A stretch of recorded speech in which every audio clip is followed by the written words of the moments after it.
CIET NCERT द्वारा प्रस्तुत है कक्षा 4 के लिए हिंदी की ध्वनि पाठ्य पुस्तक वीणा। कक्षा 4 के लिए हिंदी की पाठ्य पुस्तक वीणा, पृष्ठ 1। इस पाठ के प्रारंभ में दाईं ओर एक QR कोड दिया गया है, जिसको स्कैन करके आप इस अध्याय की अतिरिक्त जानकारी प्राप्त कर सकते हैं। यहाँ पृष्ठ 1 पर 2 बच्चे, एक लड़की और एक लड़का घर की छत पर खड़े हैं। दोनों ने हाथ जोड़े हुए हैं और वे ईश्वर से प्रार्थना कर रहे हैं, जिसे यहाँ कविता के रूप में बताया गया है। कविता। ऐसा वर दो भगवन, हमको ऐसा वर दो, जग के सारे सद्गुण भर दो। हम फूलों जैसे मुस्काएं, सब पर प्रेम सुगंध लुटाएं। हम पर हित कर खुशी मनाएं, ऐसे भाव हृदय में भर दो। भगवन, हमको ऐसा वर दो। दीपक बने लड़ें हम तम से, ज्योतिर्मय हो ये जग हमसे। कभी न हम घबराएं गम से, तन मन सबल हमारे कर दो। भगवन, हमको ऐसा वर दो। सत्य मार्ग पर बढ़ते जाएं, सबको ही सन्मार्ग दिखाएं। सब मिलकर जीवन फल पाएं, ऐसे ज्ञान बुद्धि से भर दो। भगवन, हमको ऐसा वर दो। त्रिलोक सिंह ठकुरेला। पृष्ठ 2, पाठ 1। चिड़िया का गीत। कविता चिड़िया का गीत। इस पृष्ठ पर चिड़िया के 3 चित्र हैं। 2 चित्र में चिड़िया घोंसले के अंदर है। पहले चित्र में अंडे के अंदर से छोटी सी चिड़िया झांक रही है। दूसरे घोंसले में चिड़िया कुछ बड़ी हो गई है और तीसरे चित्र में चिड़िया पेड़ की डाल पर बैठी है। यहीं पर 2 बच्चे, एक लड़का और एक लड़की, उसे देखकर मुस्कुरा रहे हैं।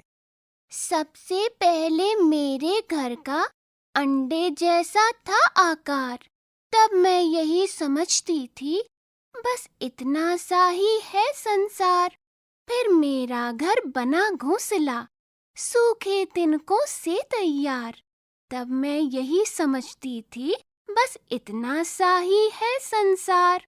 फिर मैं निकल गई शाखों पर, हरी भरी थी जो सुकुमार। तब मैं यही समझती थी, बस इतना सा ही है संसार। आखिर जब मैं आसमान में उड़ी दूर तक पंख पसार, तभी समझ में मेरी आया, बहुत बड़ा है ये संसार। निरंकार देव सेवक। पृष्ठ 3। इस पृष्ठ पर चिड़िया आसमान में उड़ रही है और साथ ही अन्य पक्षी भी आकाश में उड़ रहे हैं। इस चित्र के निचले हिस्से में एक किसान 2 बैलों के साथ जा रहा है। साथ ही यहाँ पर कुछ घर हैं, कुछ पर्वत हैं और एक लड़की भी है जो मुर्गियों के साथ खड़ी है। बातचीत के लिए। 1। पशु पक्षियों के लिए घर आवश्यक है या नहीं? कारण भी बताइए। 2. आपके परिवार के सदस्य घर से बाहर क्यों जाते हैं? 3. जब परिवार के सदस्य बाहर जाते हैं या बाहर से आते हैं तो आपको कैसा लगता है और क्यों? 4. जब कोई अतिथि आपके घर आता है या आप किसी संबंधी के यहाँ जाते हैं तो आपको कैसा लगता है? 5. क्या आपको लगता है कि पक्षियों की तरह हम भी धीरे धीरे बड़े होते हैं और फिर उनकी तरह ही संसार देखते हैं? अपने अनुभव साझा कीजिए। पृष्ठ 4। कविता की बात। 1. यहाँ दिए गए प्रश्नों में 4 विकल्प दिए गए हैं। प्रश्नों के उत्तर में 1 से अधिक विकल्प सही हो सकते हैं। क. घोंसले से संबंधित उपयुक्त वाक्य को चिन्हित कीजिए। घोंसला पक्षियों का घर होता है। घोंसला सूखे तिनकों से बनाया जाता है। पक्षियों का घोंसला केवल पेड़ों पर होता है। कुछ पक्षियों का घोंसला हमारे घरों में भी होता है। इन वाक्यों के सामने 4 कोष्ठक दिए गए हैं। अब आप सही विकल्प को चुनकर उसे चिन्हित कीजिए। ख। कविता में अंडे जैसा था आकार का प्रयोग यहाँ किसके लिए किया गया है? 1. संसार, 2. आकाश, 3. घर या 4. घोंसला। इन चारों शब्दों के आगे 4 कोष्ठक दिए गए हैं जिनमें आपको सही चिन्ह लगाने हैं। इन कोष्ठकों के आगे एक चिड़िया का चित्र भी दिया गया है। ग। तब मैं यही समझती थी, बस इतना सा ही है संसार। इसमें इतना सा शब्द रेखांकित है। इन पंक्तियों में इतना सा का अर्थ है बहुत छोटा रिक्त स्थान, बहुत बड़ा रिक्त स्थान, बहुत लंबा रिक्त स्थान और रंग बिरंगा रिक्त स्थान। इन चारों में से सही शब्द को आपको चिन्हित करना है। पृष्ठ 5। 2. यहाँ दी गई कविता की पंक्तियों का मिलान उनके नीचे दी गई उपयुक्त पंक्तियों से कीजिए। यहाँ इस पृष्ठ पर 6 कोष्ठक दिए गए हैं जिनमें अलग अलग पंक्तियां लिखी हुई हैं। पहले कोष्ठक में लिखा है, फिर मेरा घर बना घोंसला सूखे तिनकों से तैयार। दूसरे में लिखा है, आखिर जब मैं आसमान में उड़ी दूर तक पंख पसार। तीसरे कोष्ठक में लिखा है, फिर मैं निकल गई शाखों पर हरी भरी थी जो सुकुमार। चौथे कोष्ठक में लिखा है, सबसे पहले मेरे घर का अंडे जैसा था आकार।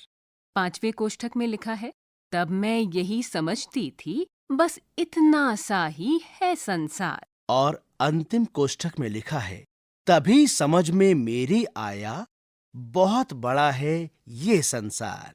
सोचिए और लिखिए। 1. चिड़िया को ये संसार कब कब छोटा लगा? 2. खुले आकाश में उड़ते समय चिड़िया ने क्या क्या देखा होगा जिससे उसे लगा कि संसार बहुत बड़ा है? 3. प्रायः सुबह शाम पक्षियों की चहचहाहट यानी कलरव सुनाई देती है, ऐसा क्यों होता है? पृष्ठ 6।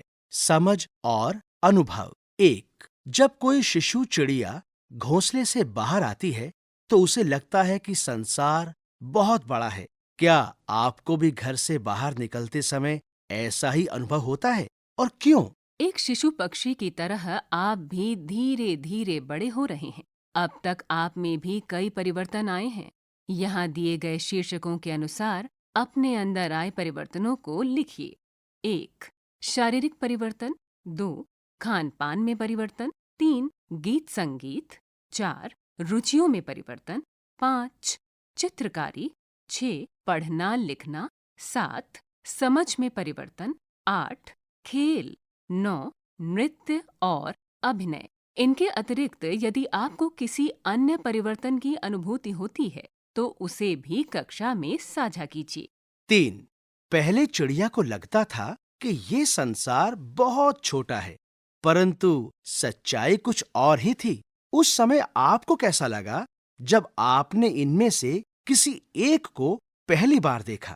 रेलगाड़ी, मॉल, पहाड़, जलयान, 4 या 6 वीथियों वाली सड़कें, रेगिस्तान या मरुस्थल, मेट्रो ट्रेन, समुद्र, वायुयान, जंगल, खेत और नदी। इनके अतिरिक्त आपके कुछ और अनुभव हो सकते हैं। उन्हें भी कक्षा में अवश्य साझा कीजिए। पृष्ठ 7। चित्रों की भाषा। यहाँ दिए गए चित्रों को ध्यान से देखिए। चित्र से मेल खाती कविता की कुछ पंक्तियां उदाहरण के रूप में दी गई हैं। अब कविता की उपयुक्त पंक्तियों से रिक्त स्थानों की पूर्ति कीजिए। आखिर जब मैं आसमान में उड़ी दूर तक पंख पसार, तभी समझ में मेरी आया, बहुत बड़ा है ये संसार। इसके आगे यहाँ 4 रिक्त स्थान दिए गए हैं। कविता की उपयुक्त पंक्तियों से रिक्त स्थानों की पूर्ति कीजिए। इस पृष्ठ पर 2 चित्र हैं। बाईं तरफ के चित्र में एक चिड़िया आसमान में उड़ रही है और दाईं तरफ के दूसरे चित्र में एक नन्ही चिड़िया घोंसले से निकल रही है। अनुमान और कल्पना। 1. कविता की पंक्ति है, आखिर जब मैं आसमान में उड़ी दूर तक पंख पसार। चिड़िया ने अंततः इतनी दूर तक उड़ान क्यों भरी होगी? 2. पक्षी खुले आकाश में बहुत दूर तक उड़ते हैं। लंबी दूरी, हजारों पेड़ों और सैकड़ों घोंसलों के बीच पक्षी अपना घोंसला कैसे ढूंढते होंगे? 3. पक्षियों ने आकाश में उड़कर जाना कि संसार बहुत बड़ा है। हमारे पूर्वजों को ये बात कैसे पता चली होगी? 4. जब आप कहीं बाहर जाते हैं तो घर के बड़े बूढ़े आपको कुछ निर्देश देकर भेजते हैं। क्या पक्षियों के माता पिता भी उन्हें उड़ने के पूर्व कुछ निर्देश देते होंगे? यदि हाँ, तो वे निर्देश क्या क्या हो सकते हैं? पृष्ठ 8. कल्पना की उड़ान। इस पृष्ठ पर एक लड़का और एक लड़की पंख लगाकर उड़ रहे हैं और इस पृष्ठ के निचले भाग में प्रकृति का सुंदर चित्र है जिसमें पहाड़, नदी, झरने, पेड़ पौधे दिए गए हैं। हर कोई पक्षी बनकर आकाश में उड़ना चाहता है। कल्पना कीजिए कि आप सभी खुले आकाश में पंख फैलाकर उड़ रहे हैं। कोई पहाड़ों के ऊपर उड़ रहा है, कोई समुद्र के ऊपर, कोई क्रिकेट मैच देखते हुए उड़ रहा है, तो कोई विवाह के भोज का आनंद लेते हुए उड़ रहा है। आपको कल्पना करके कक्षा को बताना है कि आप ऊपर से नीचे क्या क्या देख रहे हैं। आप अपनी प्रस्तुति को उसी तरह सुना सकते हैं जैसे खेलों में आंखों देखा हाल सुनाया जाता है। यथा, मैं पहाड़ों के ऊपर से उड़ रहा हूं। मैं पहाड़ों के ऊपर से उड़ रही हूं। मुझे चारों ओर ऊंचे पेड़, झरने और सरोवर दिखाई दे रहे हैं। ठंडी हवा चल रही है। अरे वाह, अब तो बर्फ भी दिखने लगी है। ये एक सफेद चादर की तरह लग रही है। मैं इसका भरपूर आनंद ले रहा हूं। मैं इसका भरपूर आनंद ले रही हूं। आदि। उड़ान की परिस्थितियां जैसे पहाड़, समुद्र और उसका किनारा, जंगल, रेगिस्तान, मैदान, गांव, नगर, बारात, विभिन्न खेल प्रतियोगिताएं, विद्यालय, मेला, बाजार, चिकित्सालय, चिड़ियाघर, स्थानीय त्योहार आदि हो सकती हैं। शिक्षक बच्चों को उनके पिछले अनुभव और स्थानीयता को ध्यान में रखते हुए अन्य परिस्थितियां भी दे सकते हैं। पृष्ठ 9. आकार, प्रकार। कविता में अंडे जैसा था आकार का उल्लेख है। यहाँ कुछ और चित्र दिए गए हैं जो अलग अलग आकृतियों के हैं। चित्रों के नीचे उनके नाम लिखिए। इस कार्य में आप अपने शिक्षक की सहायता भी ले सकते हैं। यहाँ 4 चित्र दिए गए हैं। पहले चित्र में एक लड़की ने वृत्ताकार गोल आकृति पकड़ी हुई है। दूसरे चित्र में लड़के ने एक वर्गाकार आकृति पकड़ी हुई है। तीसरे चित्र में एक लड़की ने आयताकार आकृति पकड़ी हुई है। चौथे चित्र में एक लड़के ने त्रिभुजाकार आकृति पकड़ी हुई है। यहाँ इन आकृतियों के नीचे रिक्त स्थान दिए गए हैं। भाषा की बात। 1. फिर मैं निकल गई शाखों पर हरी भरी थीं जो सुकुमार। कविता की इस पंक्ति में सुकुमार शब्द आया है। ये सु और कुमार के मेल से बना है, जिसका अर्थ है कोमल या कोमल अंगों वाला। आप भी इसी प्रकार कुछ नए शब्द बनाइए और उनके अर्थ खोजिए। यहाँ पर एक तालिका दी गई है। तालिका के 4 भाग हैं। तालिका के सबसे ऊपर वाले भाग में लिखा है सु, दूसरे भाग में लिखा है कुमार, तीसरे में लिखा है सुकुमार और चौथे में लिखा है कोमल अंगों वाला। आइए अब तालिका को समझें। पहली पंक्ति सु योग्य रिक्त स्थान रिक्त स्थान। तालिका की दूसरी पंक्ति सु यश रिक्त स्थान रिक्त स्थान। तालिका की तीसरी पंक्ति सु रिक्त स्थान सुकर्म अच्छे कर्म। तालिका की चौथी पंक्ति सुवास रिक्त स्थान रिक्त स्थान और तालिका की 5वीं पंक्ति सु रिक्त स्थान सुदर्शन रिक्त स्थान। अब आप इन रिक्त स्थानों में कुछ नए शब्द स्वयं बनाएं और उन्हें लिखें। पृष्ठ 10. 2. यहाँ दिए गए वाक्यों में कुछ रिक्त स्थान हैं और कुछ शब्द रेखांकित किए गए हैं। उन शब्दों से वाक्यों को पूरा कीजिए जो रेखांकित शब्दों के विपरीत अर्थ रखते हैं। क, सूखा और रिक्त स्थान, कचरा अलग अलग डिब्बों में डालें। यहाँ सूखा शब्द को रेखांकित किया गया है। ख, दिल्ली मेरे घर से रिक्त स्थान है, लेकिन गुवाहाटी पास में है। यहाँ पास को रेखांकित किया गया है। ग, अनवर कब रिक्त स्थान और कब गया पता ही नहीं चला। यहाँ गया को रेखांकित किया गया है। घ, कोई भी काम ना तो बड़ा होता है और ना ही रिक्त स्थान, यहाँ बड़ा को रेखांकित किया गया है। 3. आइए अब एक रोचक संवाद पढ़ते हैं। इस पृष्ठ पर निचले भाग में 2 सहेलियों के 4-4 चित्र हैं और ये दोनों सहेलियां आपस में बातें कर रही हैं। आइए अब इनके संवाद पढ़ते हैं। सलमा, तुम्हें कितने पैसे चाहिए? यहाँ कितने को रेखांकित किया गया है। जितने पैसे राजू को मिले। यहाँ जितने को रेखांकित किया गया है। तुम्हें उतने नहीं मिल सकते। यहाँ उतने को रेखांकित किया गया है। तो मुझे कितने पैसे मिल सकते हैं? यहाँ कितने को रेखांकित किया गया है। केवल 50 रुपए।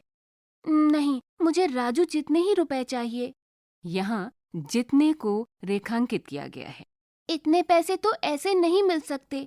यहाँ इतने को रेखांकित किया गया है। तो फिर कैसे मिल सकते हैं? पृष्ठ 11. इतना सा, उतना सा, जितना सा और कितना सा का वाक्यों में प्रयोग कीजिए और उनके अर्थ भी समझाइए।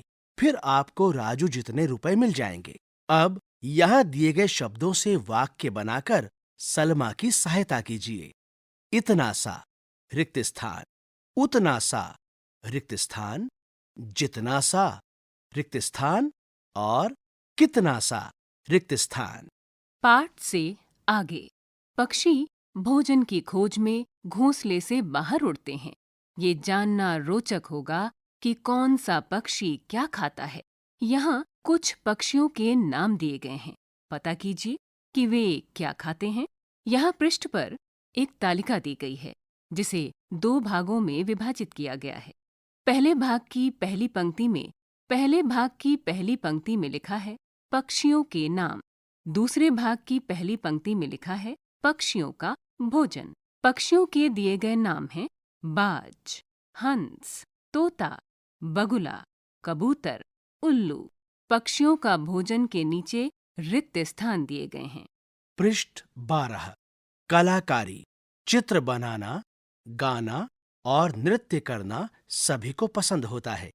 घोंसले से झांकता हुआ शिशु पक्षी, हरे भरे पेड़ों की शाखाओं पर बैठा पक्षी, नीले आकाश में पंख फैलाकर उड़ता पक्षी आदि बहुत प्यारे लगते हैं।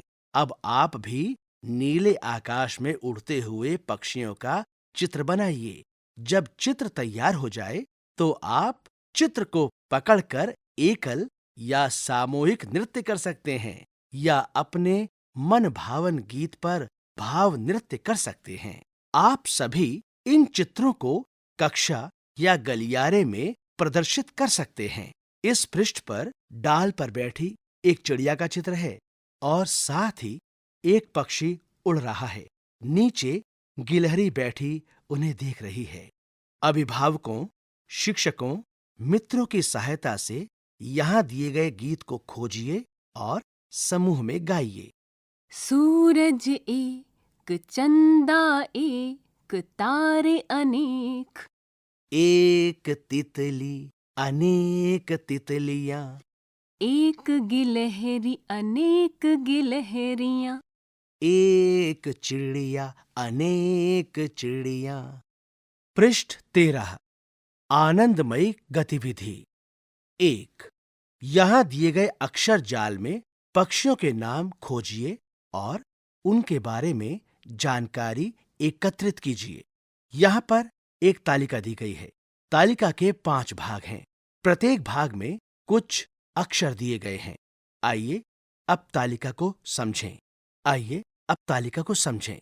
तालिका की पहली पंक्ति के अक्षर हैं नी, ल, कंग, ठ और ती। पहली पंक्ति के 4 अक्षरों को चिन्हित किया गया है और इनसे जो शब्द बना है वो है नीलकंठ। और ये अक्षर हैं नी, ल, कंग और ठ। तो शब्द बना नीलकंठ। तालिका के दूसरी पंक्ति के अक्षर हैं मैं, ब, त, ख, त। तालिका की तीसरी पंक्ति के अक्षर ना, क, बू, त, र। तालिका की चौथी पंक्ति के अक्षर ची, ल, गौ, रे, या। तालिका की पांचवी पंक्ति के अक्षर बु, ल, बु, ल, बा। और तालिका की छठी पंक्ति के अक्षर हैं सा, र, स, बा और ज। अब आप इस तालिका में पक्षियों के नामों को खोजिए और उन्हें नीचे दिए गए रिक्त स्थानों में लिखिए। जैसे पहले पक्षी का नाम यहां पर लिखा है जो है नीलकंठ। 2. जब शिशु पक्षी चहचहाते हैं तो एक मधुर ध्वनि सुनाई देती है। आइए हम भी शिशु पक्षियों की तरह चहचहाएं। सभी बच्चे अपनी एक हथेली अपने होठों पर रखें। सभी मिलकर ची ची की ध्वनि निकालें। आपको लगेगा कि आप ही पेड़ की शाखाओं से शिशु पक्षी बनकर ये ध्वनि निकाल रहे हैं। बस पक्षियों की चहचहाहट सुनिए और आनंद लीजिए। पक्षियों की ध्वनियों को निकालना और सुनना सभी को रुचिकर लगता है। आइए अब हम बारी बारी से किसी भी पक्षी की ध्वनि निकालें और तालियों की गड़गड़ाहट से उसका स्वागत करें। यहाँ पर एक दिव्यांग बच्चा व्हील चेयर पर बैठकर ची ची की आवाज निकाल रहा है। पृष्ठ 14। 3. यहाँ पशु पक्षियों से संबंधित कुछ पहेलियां दी गई हैं। पहेलियों का उपयुक्त चित्रों से मिलान कीजिए। पहली पहेली है पंखों में नाखून हूँ रखता, रात अंधेरे में ही उड़ता, दिन में ना मैं भोजन पाऊं, उल्टा हो करके सो जाऊं। दूसरी पहेली है पत्तों जैसा उसका रंग, कुतर कुतर खाने का ढंग, घरों में भी पाला जाता, नाम बताओ उसका ज्ञाता। तीसरी पहेली है नीड़ नहीं वह कभी बनाती, बागों की रानी कहलाती, काला रंग है उसका भैया, सबके दिल को खूब लुभाती। और चौथी पहेली है दिन भर सूरत नहीं दिखाता, रात कुलांचे भरता, और समझता ऐसा जैसे सूरज उससे डरता।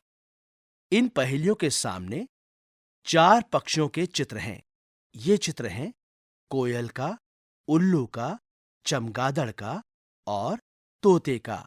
अब आपको इन पहेलियों के साथ उससे मिलते हुए पक्षियों का उपयुक्त मिलान करना है।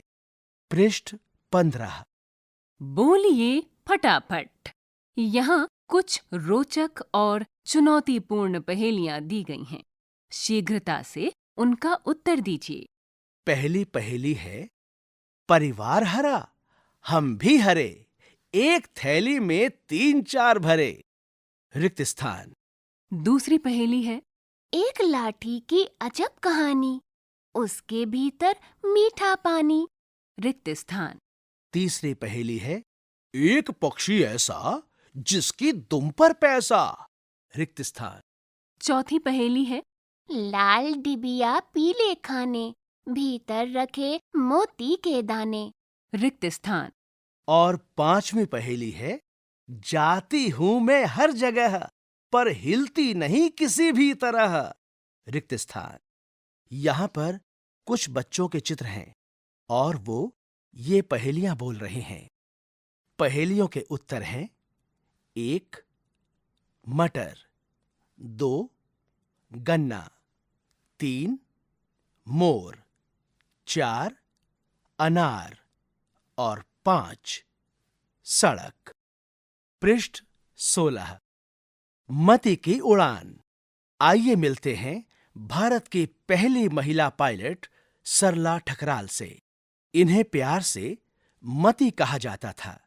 इनका जन्म सन 1914 में दिल्ली में हुआ था। सरला ठकराल मात्र 21 वर्ष की आयु में पायलट का लाइसेंस पाने वाली पहली भारतीय महिला बनी। उन्होंने सन 1936 में पहली बार लाहौर में जिप्सी मॉथ नाम का 2 सीट वाला विमान अकेले उड़ाया था। वो साड़ी पहनकर विमान उड़ाने वाली पहली महिला थीं। उन्होंने वायुयान का लाइसेंस प्राप्त करने के लिए 1000 घंटे की उड़ान का कठिन अभ्यास किया था। यहाँ इस पृष्ठ पर भारत की पहली महिला पायलट सरला ठकराल का चित्र दिया गया है और उनके साथ में जिप्सी मॉथ नाम के 2 सीट वाले विमान का भी चित्र दिया गया है। पहला अध्याय यहाँ पर समाप्त होता है। अभी आप सुन रहे थे कक्षा 4 की हिंदी की ध्वनि पाठ्य पुस्तक वीणा। ध्वन्यांकन मंजू कुमारी। वाचन स्वर प्रवीण शर्मा और शालिनी सिंह। निर्माण सहयोग मोहम्मद शमीम खान। निर्देशन एवं निर्माण विमलेश चौधरी तथा प्रस्तुति CIET NCERT नई दिल्ली, भारत।